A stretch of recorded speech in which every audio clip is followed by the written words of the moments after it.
Nimepatia. Sio Baja. Baja ni pikipiki. Ni Bajaber. Litaji lote sasa. Ile kama mimi nilivyohitaji. Muhammad Ali Bajaber. Ni Baja. Sio Baja. Ni Baja. Ni Kilatini hicho. Yule si Mreno. Ni Bajaber. Unaseleleka kidogo. Bajaber.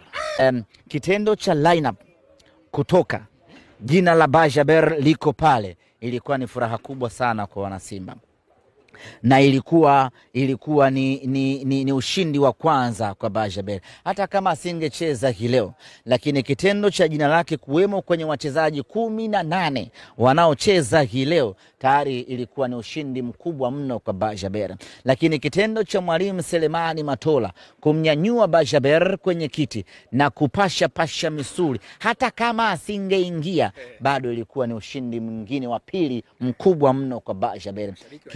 Waliitika, sijui umeelewa.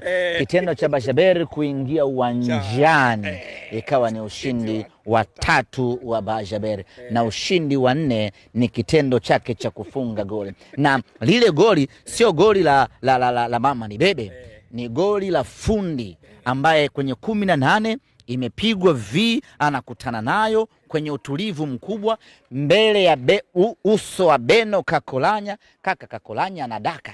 Nakubali. Kakolanya kipa. Kakolanya anatisha. Kakolanya akivimba pale kwenye milingoti anaogopesha. Lakini Bajaber yote hayo hakuyaona, akapasia nyavu. Goli lake kusema kweli ni goli ambalo limemfurahisha kila mwana Simba. Yani ukitaka kuona namna gani goli lake limefurahiwa, tazama wachezaji wote walitoka kwenye bench wakaenda kukimbilia kumshangilia. Kwa nini hiyo imetokea? Kwa sababu wachezaji wanamuona Bajaber anavyo struggle na nafsi yake tunapokuwa kambini. Wanamuona anavyoumia kwa nini hachezi. Wanamuona namna ambavyo anateseka kwa nini hachezi. Sasa wanamhurumia ya kwamba mwenzetu anashindwa kutimiza malengo yake, anashindwa kuonesha ubora wake. Leo ukapata nafasi ya kucheza na kafunga, wachezaji wote wamefurahia kwa sababu wanaamini sasa mwenzao sasa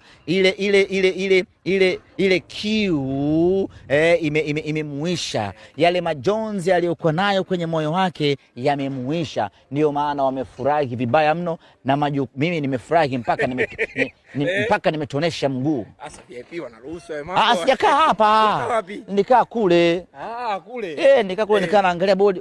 Baba nimeruka mpaka nimetonesha mguu nakwambia. Kule ile goli bao wakati wanafunga upande ule na kwa upande ule. Nimeliona. Alafu anaingia touch yake ya kwanza. Tazama composure yake. Tazama utulivu wake. Mali inakuja nazima, anachagua pa kupiga. Kusema kweli Bajaber leo ametukata kiu kweli. Yani Bajaber kusema kweli ametufanya si mnasemaga nyinyi wahenga hamuamini. Hatuamini. Wahenga ni watu wa kuaminiwa sana. Walisema mvumilivu ula mbivu. Ni kweli tumevumilia, leo tumekula mbivu za Bajaber. Sasa Bajaber bado hapa hajawaka. Hata ukimwangalia unamuona bado hajakamata ile match fitness yake. Lakini kwa goli hili ambalo amelipata leo litakwenda kumongezea ujasiri na uimara wa hali ya juu sana. Tutegemee huko mbele tuanza kula mema ya Mohamed Bajaber.